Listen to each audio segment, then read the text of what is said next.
The Sega Saturn was Sega's third console to be released in North America, and was Sega's entry into the fifth generation of consoles. The console is often forgotten about by average gamers, left only for die-hard Sega fans to remember. But why is that?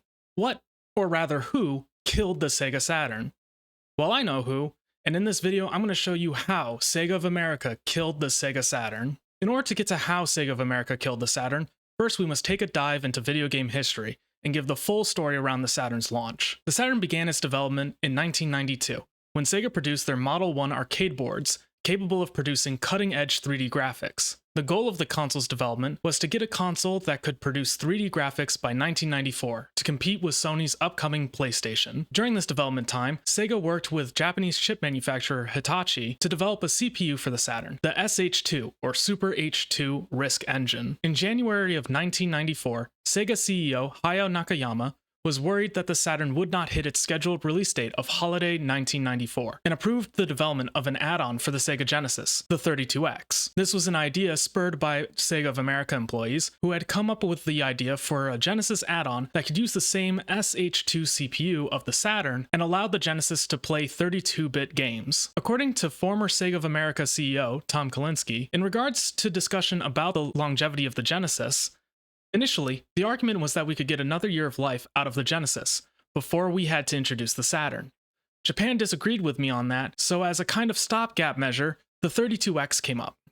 It's rumored that the idea was originally written on a cocktail napkin, though other accounts say that it was written on a hotel notebook. Either way, this idea was not very well thought out, at least in hindsight. Nonetheless, Nakayama signed off and development had started. Although, because both machines shared many parts and were prepared to launch around the same time, tensions emerged between Sega of America and Sega of Japan, wherever the Saturn was given priority over the 32X. The green light of the 32X is where the first of Saturn's problems began. Without knowing it, Sega of America had poisoned the well. See, in 1988, the Genesis had launched at an MSRP of $189.99, about $460 in today's currency. This was fine, the Genesis was appropriately priced for the time and sold well due to its pricing and 16-bit blast processing. The Sega Genesis has blast processing. Super Nintendo doesn't. So what's blast processing do?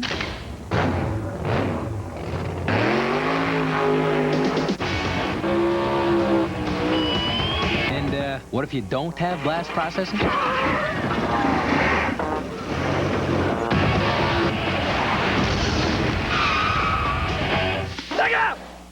That absolutely smoked the NES. And if this is where the Genesis's story ended, we would be fine. But you see, it did not end there.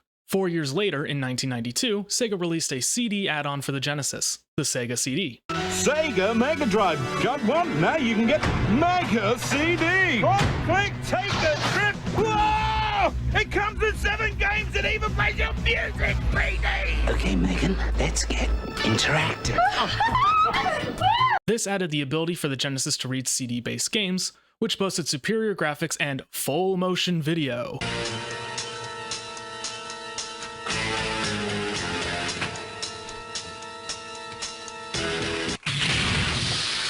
Isn't it just beautiful? It retailed for $299, nearly double the price of the Genesis, and it sold horribly with a piddling game library. You would think that Sega would have learned its lesson. Don't sell ridiculous add-ons for the Genesis. But no. Only 2 years later, in November of 1994, the 32X launched for $160, and it also didn't sell well due to having a small library of third-party games. Sega fans didn't want a $160 accessory right at the end of a console's life. They wanted a new console. Sure, the 32X could play 32-bit games, but they weren't nearly as advanced as what the fifth generation of consoles was promising. Initially, critics' thoughts on the 32X were positive though, citing it as the poor man's entrance into the 32-bit era. But the problem with add-ons this late in the generation is that you can only sell to those who have bought your original console that is needed to make the add-on work. Then it's down to whoever didn't purchase their last failure of an add-on, the Sega CD. Then it's down to those who still played enough 6 years later to warrant a $160 purchase price. The cost of a new 32X, plus the cost of the 32X specific games, plus those not willing to wait for the Saturn to be released. Speaking of which, while the Saturn wouldn't release for another 6 months in the US, In Japan, the 32X released the same day as the Saturn. This completely divided Sega's attention. Should developers focus on the new, more affordable add-on, or should they focus on what is set up to be the future of the company? Luckily for Sega, Japan really took to the Saturn. Sega's initial shipment of 200,000 Saturn units sold out on the first day, compared to the PS1 selling 100,000 units in its first day just a week and a half later. Sega waited until the December 3rd launch of the PlayStation to ship more units. When both were sold side by side, the Saturn proved more popular in Japan. However, this head start would not last forever, and gradually over the course of 1995, Sony and the PlayStation would catch up. A few months later, in March of 1995, Sega of America CEO Tom Kalinske announced the Saturn's launch in the US on Saturn Day, Saturday, September 2nd, 1995.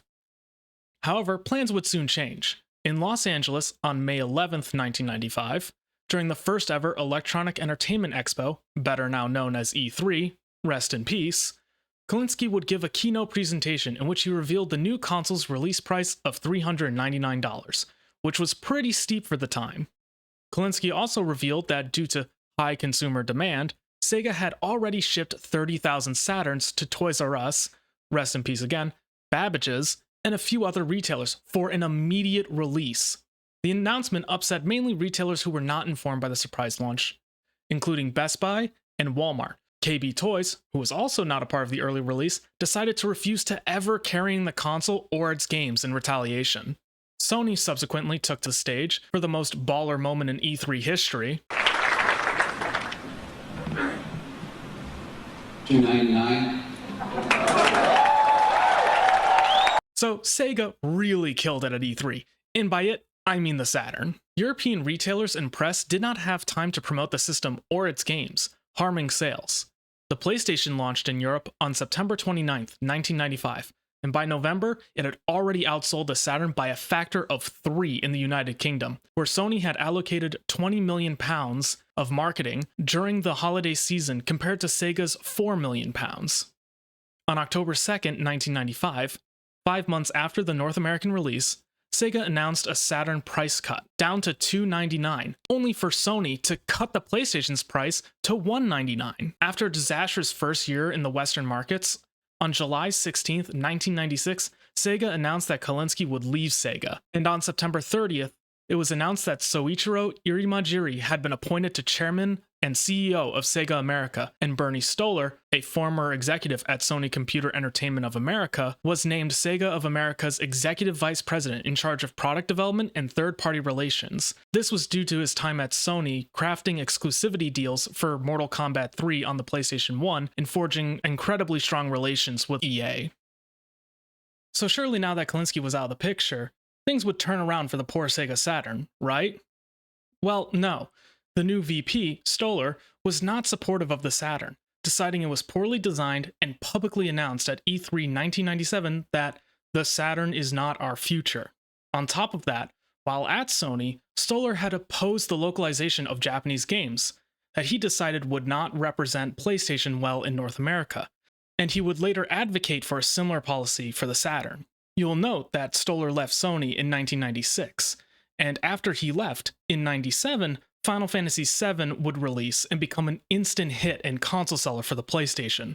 So advocating against Japanese games in North America is not a winning strategy. In fact, Stoller advocated so hard, by the end of the Saturn's life, 1,028 games had come out for the system, but 785 of them never came to the West. This was an absolute blunder and basically handed Sony the crown. But even with his restrictions on software, Stoller wasn't a complete moron. If the Saturn was to succeed, it needed what every Sega console needed: a new Sonic game. And not just any old 2D Sonic, but a new and exciting 3D Sonic game that took advantage of the new hardware. And so, the American-based Sega Technical Institute, or STI, was tasked with making the entry in Sega's hottest franchise. The project's name was Sonic Extreme. And if you're thinking to yourself, you've never heard of such a game, I wouldn't be surprised. The game first started out as a 3D platformer, featuring a unique fisheye lens, but when CEO of Sega Japan, Nakayama, saw the demo, he decided to take the game in another direction. Instead, the game was to be focused on combat and epic boss fights,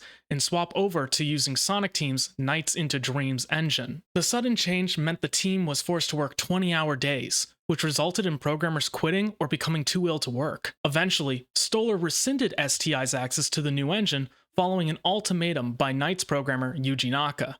Yes, that Yuji Naka. The project was then scrapped in early 1997. STI was then disbanded, and the Saturn lost any chance it had at putting out a true 3D Sonic game, doing lots of damage to Sega's latest console when it was already on the ropes. Sega fans would not see a true sequel to 1994's Sonic & Knuckles until Sonic Adventure released on the Dreamcast in late 1999. As a result of Sega's deteriorating financial situation, Nakayama resigned as president in January of 1998 in favor of Irimajiri. Stoller subsequently ascended to president of Sega of America. Sega then announced that it was discontinuing the Saturn in North America to prepare for the launch of its successor, the Dreamcast. Only 7 Saturn games were released in North America in 1998, compared to the 119 games released in 1996. The Saturn lasted longer in Japan since it was still relatively popular there, with Irimajiri announcing in early 1998 that Sega would continue supporting the Saturn in Japan after its successor was released. Between June of 1996 and August of 1998, a further 1.1 million consoles and 29.7 million games were sold in Japan, giving the Saturn a Japanese attach rate of 16.7 games per console, the highest of that generation. Rumors about the upcoming Dreamcast, spread mainly by Sega to drum up hype, were leaked to the public before the last Saturn games were released. The Dreamcast was released on November 27, 1998 in Japan, and on September 9, 1999, also known as Nines Day, in North America. The decision to abandon the Saturn effectively left the Western market without Sega games for over a year. Sega suffered an additional 42 billion yen net loss in the fiscal year ending in March 1999, and announced plans to eliminate 1,000 jobs, nearly a quarter of its workforce. The Saturn would sell 5.75 million units in Japan, surpassing the Genesis sales of 3.5 million. 1.8 million units were sold in the United States, and a measly 1 million units in Europe. This left the Saturn to be considered a commercial failure. Although its install base in Japan surpassed the Nintendo 64's 5.5 million, the lack of distribution had been cited as a significant factor of the Saturn's failure. The system's surprise launch had permanently damaged Sega's reputation with key retailers. Sega's reputation was also marred against gamers, caused by poorly supported Genesis add-ons, and due to Nintendo taking so long to release the N64, Sony was able to secure its spot in the video game market. Thus, with the Dreamcast launch and the Saturn marked as a failure, the story of the Sega Saturn ends here. However, that's not entirely true. The Sega Saturn is still a favorite amongst today's game collectors and Sega enthusiasts who look back on the console fondly as probably the most interesting and even most advanced 32-bit console ever released. According to Greg Seward of OneUp.com, the Saturn will go down in history as one of the most troubled and greatest systems of all time. And while the game selection is thin, thanks to relatively recent hardware like the Action Replay, it is now possible to play all of the Japanese exclusive games on NTSC and PAL systems. To end this video off, I will leave it with a quote written by retro gamers Damien McFerrin. Even today, despite the widespread availability of sequels and re-releases on other formats, the Sega Saturn is still a worthwhile investment for those who appreciate the unique gameplay styles of the companies that supported it.